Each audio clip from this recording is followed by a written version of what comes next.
Bonsoir, je suis Emmanuelle Keita, businesswoman et maman. Je suis aujourd'hui l'invitée de l'émission Story of My Life, une émission que je suis depuis peu et que je trouve d'utilité publique. Mon enfance. À chaque fois que je pense à mon enfance, en fait, j'ai toujours des larmes de joie, en fait. Je sais pas pourquoi, je pense que ça a été la meilleure période de ma vie. Ça a été la période d'insouciance et j'étais une enfant surprotégée, il faut que je l'avoue. Ma mère était très fanatique de moi. Mes soeurs disaient que j'étais la préférée, enfin, je sais pas trop. Mais j'ai eu une enfance très tranquille. Je suis issue d'une famille de 6 enfants. Et depuis très jeune, ma mère nous a toujours fait beaucoup voyager, afin qu'on ait une ouverture d'esprit, afin qu'on puisse connaître d'autres cultures. Et je crois qu'aujourd'hui, ça dénote un peu de ma personnalité. J'ai eu une enfance tranquille, j'ai fait de très bonnes écoles, j'ai eu un suivi parental des plus pointus et je bénis ma mère pour ça. Comment j'ai intégré le film à succès Dr Boris? Il faut que vous sachiez qu'avant de faire Dr Boris, j'étais d'abord actrice dans la série à succès qui est classe A. J'étais ensuite actrice dans le sitcom Go Show, qui était un régal. Un de mes meilleurs films, j'adorais en fait. Et donc mon jeu d'acting était plus ou moins connu en fait du réalisateur Dr Boris, qui est monsieur Michael Conan, et qui m'a appelé et qui m'a juste dit écoute, j'aimerais bien t'avoir en fait dans mon film et j'aimerais bien que je puisse camper le rôle de la garce, je sais que tu sauras le faire. Et c'est comme ça en fait, ça a été juste un coup de fil, j'ai validé et puis voilà quoi, au calme. Alors mon expérience en fait en tant qu'actrice, bah écoutez, j'ai eu une superbe expérience. Hein. J'ai eu la chance en fait à chaque fois que je tournais un film, il y avait dans mon casting en fait de grosses têtes comme monsieur Go Michel, comme monsieur Adam Adaiko, comme maman Adrienne Coutois, comme madame Fanta Coulibaly, comme Jimmy Danger, comme voilà. Et donc à chaque fois que je tournais en fait des films, j'étais accompagnée de personnes qui avaient déjà de l'expérience dans le métier et donc d'une certaine façon, en plus d'être payée pour que je sois actrice, j'apprenais également à leur côté, mais à titre gratuit. Et donc, ouais, c'était une superbe expérience. Il y avait un bon feeling sur le plateau. Et voilà. Donc, c'est une expérience que j'ai vécue positivement. Et c'était à refaire. Why not? Why not? Mes périodes de galère. Ah oui, j'ai eu ma période de galère. Of course. Écoutez, je suis issue d'une famille, en fait... plus ou moins aisée, voilà. J'ai eu une maman en fait qui m'a beaucoup couvé, qui nous a fait faire les meilleures écoles, les meilleurs voyages. On avait vraiment de la bonne bouffe sur la table. Cette femme se scelle et continue à se saigner pour nous. Et quand je quitte en fait les jupons de ma mère, j'épouse un homme qui est aussi nanti. Et donc voilà, c'est la fille qui est née avec la cuillère en or dans la bouche et qui épouse aussi quelqu'un en fait qui va continuer à lui donner un certain lifestyle à la dimension de sa mère. Et quand je divorce, en fait, la seule chose que je sais réellement faire quand je divorce, bah, c'est être la fille de maman et être la femme de footballeur. Ouais, il faut que je vous dise la vérité, c'était tout ce que je savais être. Donc ouais, quand je viens en fait en Europe, en fait, je viens pas en mode aventure, je viens pas en mode je vais me chercher et tout ça. Quand je suis venue en France, en fait, pour m'installer réellement, je suis venue en fait parce qu'il y avait quelqu'un qui avait demandé ma main déjà en Afrique. Et donc, je venais juste rejoindre mon âme. Donc, je n'étais pas préparée en fait à être en mode aventure, like. Et à l'époque, j'étais vraiment très inconsciente, hein, il faut le dire. Quand j'ai inconsciente, j'étais une très bonne maman. J'étais quelqu'un qui savait déjà cuisiner, bonne maman, j'avais de l'éducation et tout ça. Mais inconsciente dans le sens où je percevais beaucoup d'argent, mais que je n'épargnais pas beaucoup. Non. Toute ma thune, en fait, je l'utilisais plus pour me faire plaisir. Je rentrais chez Balmain, chez Dior, chez Chanel. Voilà, j'étais un peu... Voilà, je pensais pas beaucoup au lendemain. Je vivais au jour le jour. J'étais un peu trop gamine dans ma tête. Et donc, quand il faut appréhender la vie... Ouais, quand il faut appréhender la vie sans le mari footballeur, sans maman, ça devient difficile.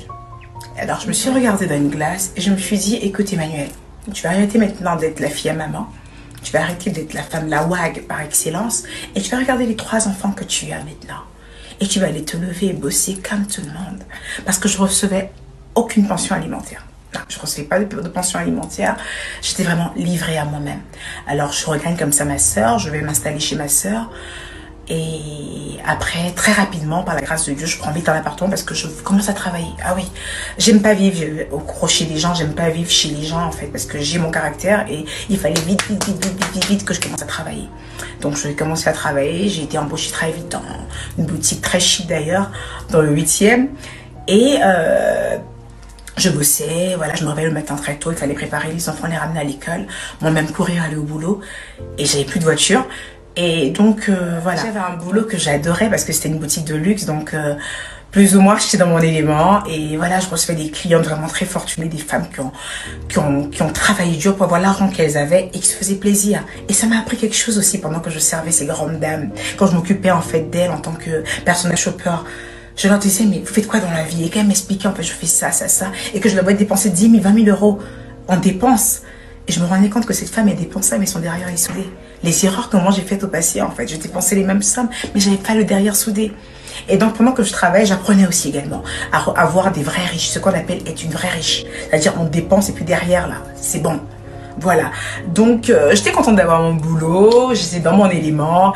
Grâce à mon boulot, j'ai pu vite fait prendre un appartement dans un petit quartier en Île-de-France avec mes enfants. J'étais chez moi, je fais ma déco, j'étais contente, j'étais chez moi. Et là, en fait, j'ai rencontré l'homme de ma vie qui partage ma vie. Donc voilà, en fait, c'est-à-dire je me suis vite installée, Dieu m'a fait grâce, je me suis vite installée, mais j'ai travaillé pour ça. Ce que je m'étais dit, en fait, oh my God, je vais aller travailler. Avant, c'était moi qu'on servait like. Avant, c'était moi quand je venais dans ce genre de boutique, tapis rouge, ah, elle arrive, elle va sortir la black card. Aujourd'hui, c'est moi qui sers. Ouais, la vie m'a fait passer par cette période de ma vie, en fait. Aujourd'hui, c'est moi qui sers. Et je l'ai fait avec beaucoup d'humilité. J'avais même pas le seum, en fait, le pire. J'avais pas le seum. J'étais même reconnaissante, en fait, d'avoir ce boulot. J'étais reconnaissante d'avoir ce boulot. Je me rappelle même un jour, une petite anecdote. Il y a une fille qui est venue à la boutique, une Ivoirienne métisse, je pense qu'elle se reconnaîtra. Et je l'ai servi. Et puis elle m'a dit, mais non, non, ne te fatigue pas, toi, tu es notre star à Abidjan. Et j'étais morte de rire. Je me suis occupée d'elle et tout ça. On a bien rigolé et tout ça. Et je pense que ce jour-là, elle m'a regardé et s'est dit, oh my God. Oh my God. Et je sais qu'une fois aussi, à la boutique, et Olivia la fabuleuse qui est venue m'a dit, ah, ma princesse du Rocher, tu travailles ici? Je dis oui. Donc oui, j'ai rencontré du beau monde, en fait, des gens qui, pour la plupart, m'ont montré ce qu'était la vie, m'ont donné pas mal de conseils pour que demain, si j'avais encore de l'argent, il faut que je sache comment m'y prendre. J'ai rencontré des gens qui m'ont écrasé, qui m'ont rabaissé, qui m'ont rappelé qu'avant j'avais de l'argent, que j'avais plus rien aujourd'hui, que j'étais de la merde. J'ai rencontré des gens qui me dénigraient sur les réseaux. J'ai rencontré des gens qui me dénigraient dans leur salon, des gens à qui j'ai prêté de l'aide, des gens que j'ai épaulés. J'ai rencontré des gens, en fait, qui bavaient, en fait, pour être amis avec moi quand j'étais madame femme de footballeur. Et quand j'ai eu des problèmes, en fait, qui me dénigraient, qui voyaient tous les moindres défauts sur ma personne, j'ai rencontré. Et moi, tout ce que j'ai cherché à faire, en fait, c'est comment me refaire une santé morale et une santé financière pour mes enfants. J'avais Dieu que pour eux, en fait, mes enfants. Je mettais tout ça de côté, la haine, l'amertume. Je voyais que ces enfants. Je voyais que ces 3 anges. Comment faire, en fait, pour que ces enfants soient à l'abri du besoin? Comment faire pour qu'ils retrouvent encore un lifestyle sympathique parce qu'ils le méritaient? Et j'ai travaillé pour ça. Je me suis mise dans des tontines. J'ai bossé, ma mère m'a aidée. Ouais, ma mère, elle a été là pour moi. Elle m'a aidée. Et donc, dès que je prenais une tontine, comme ça, je me suis dit, allez, ça, cette tontine-là, c'est pour lancer la gamme Waterling. Ça, cette tontine-là, c'est pour lancer le thé. Ça, cette tontine-là, c'est pour faire ci, c'est pour faire ça. Et après, j'ai eu Mathéo, j'ai eu mon 4e enfant qui est venu et qui m'a apporté, mais du bonheur. Mathéo m'a apporté du bonheur. Oh my God. Et c'était, voilà, lui et son père sont rentrés dans notre vie. Et c'était bonheur sur bonheur, bonheur sur bonheur, bonheur sur bonheur. Et aujourd'hui, en fait, je suis à la tête, en fait, d'une entreprise. Oui, il faut peser les mots, c'est une entreprise parce que certains ont tendance à minimiser, en fait, quelqu'un qui vend des crèmes, quelqu'un qui vend du thé, quelqu'un qui vend des gaines. Mais c'est une entreprise. Je suis aujourd'hui à la tête de EK Empower. Cette entreprise, j'ai fait comme ça pour la voir. Ouais.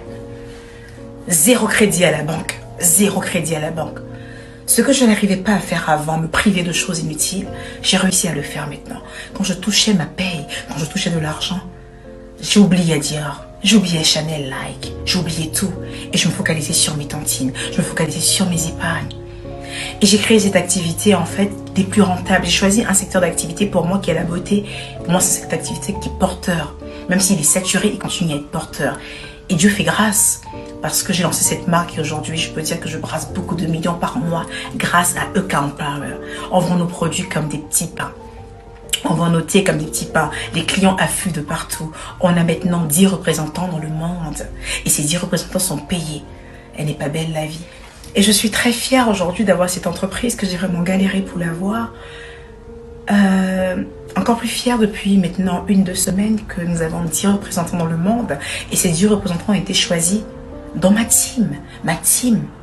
Facebook, ma team, Instagram, où j'ai fait une offre d'emploi et elles ont répondu présent via des CV.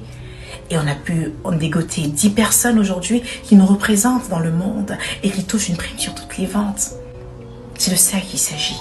C'est-à-dire, quand la vie t'a montré en fait qu'elle est difficile, il faut toujours penser aux autres. Il faut toujours te dire, je gagne un peu, comment je peux faire profiter aux autres de mon activité. Et c'est là où j'ai lancé cette offre d'emploi et ma team a répondu présente. Ma team a répondu présente. La vie est très difficile. Ouais, il fallait que je passe par cette case de galère parce que la vie était trop belle pour moi. Ouais, il fallait que je passe par là. Et je suis contente d'être passée par cette période. Et ouais, il fallait absolument que je vive en fait cette période de galère. Et ces périodes de galère là, il y a eu des moments, hein, il y a des moments où la galère partait un peu, après elle revenait un peu, elle partait un peu, elle revenait un peu. J'ai eu une période où en fait j'étais comme ça. Aujourd'hui en fait je peux affirmer avec certitude que je me suis retrouvée. Ça n'a pas été facile. Il y a même des gens qui refusent encore de croire que je me suis retrouvée tellement que ça a été difficile. Ces personnes qui étaient là dans mes moments difficiles et qui rigolaient et qui continuent toujours à leur même place à rigoler parce qu'elles n'ont rien entrepris depuis, elles sont toujours au stade de rigoler. Elles se disent mais quel est ce jeu de croissance? Comment elle a réussi à se relever aussi vite? Ouais, je me suis relevée. Je me suis relevée aujourd'hui. Je me permets beaucoup de dépenses, je me permets beaucoup de folie. Mais avant tout, je songe à savoir est-ce que mon derrière est suffisamment soudé pour que je puisse me permettre tel achat, telle chose. L'indépendance financière. À chaque fois, ce truc revient. Comment faire pour être autonome financièrement? On a tous envie d'être autonome financièrement. Mais on a peur de pouvoir en fait faire des petits boulots. On a peur, on calcule en fait ce qui est bon métier, ce qui est métier in, ce qui est intéressant. Non. Quand on a envie d'être autonome financièrement, il faut déjà apprendre à respecter tous les boulots qui puissent s'offrir à toi. Ouais, c'est 10 francs qui font 1 million.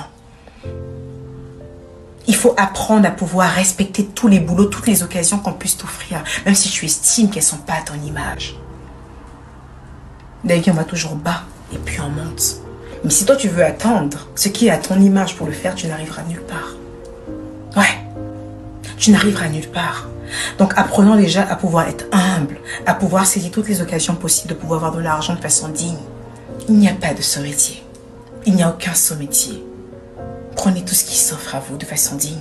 Travaillez, n'ayez pas honte. Ignorez le regard des autres et fixez-vous juste sur ce que vous voulez devenir. C'est très important. Et une fois que vous arrivez à avoir de l'argent, vous pouvez le garder. Il faut avoir des perspectives d'avenir. Il faut se dire, j'ai gagné tant, comment je vais le fructifier? Dans quoi je vais me lancer? Avec cette maudite somme, avec cette grosse somme. Toutes les sommes que nous attrapons dans notre main, je vais vous dire quelque chose, il y a moyen de le fructifier. Même un billet de 10 000 francs, on peut le fructifier. Il faut travailler avec le minds. Il faut prendre beaucoup de risques. Quand on travaille, qu'on a de l'argent, il faut aussi avoir le goût du risque. Parce que c'est grâce au goût du risque, en fait, qu'on peut devenir riche. Parce que laisse-moi vous dire qu'aucun travail n'a aussi rendu quelqu'un riche. Ça aussi, c'est une réalité. Vous pouvez le prendre ou pas, mais aucun boulot n'a rendu quelqu'un riche. J'attendais la fin de l'émission pour vous informer de cette nouvelle. Il y a quelques jours de cela, on m'a proposé d'être l'ambassadrice de cette émission, Story of My Life. Proposition à laquelle j'ai accepté parce que je trouvais l'émission très intéressante. Alors dorénavant, vous pourrez compter sur moi. Vous pourrez compter sur moi en tant que marraine. Je suis ouverte. Venez sur mes pages, venez me voir en inbox, parlez-moi, écrivez-moi et je prendrai un plaisir de vous lire, de vous conseiller et même, si Dieu fait grâce encore plus, de même sponsoriser certains de vos événements, de moi-même vous aider financièrement dans vos activités, dans vos projets. Dieu bénit qui il veut, mais quand il te bénit ne serait-ce qu'un temps soit peu, il faut pouvoir le faire rejaillir sur d'autres personnes et je me forcerai de le faire. Merci d'avoir été avec moi et on se dit à bientôt. Take care.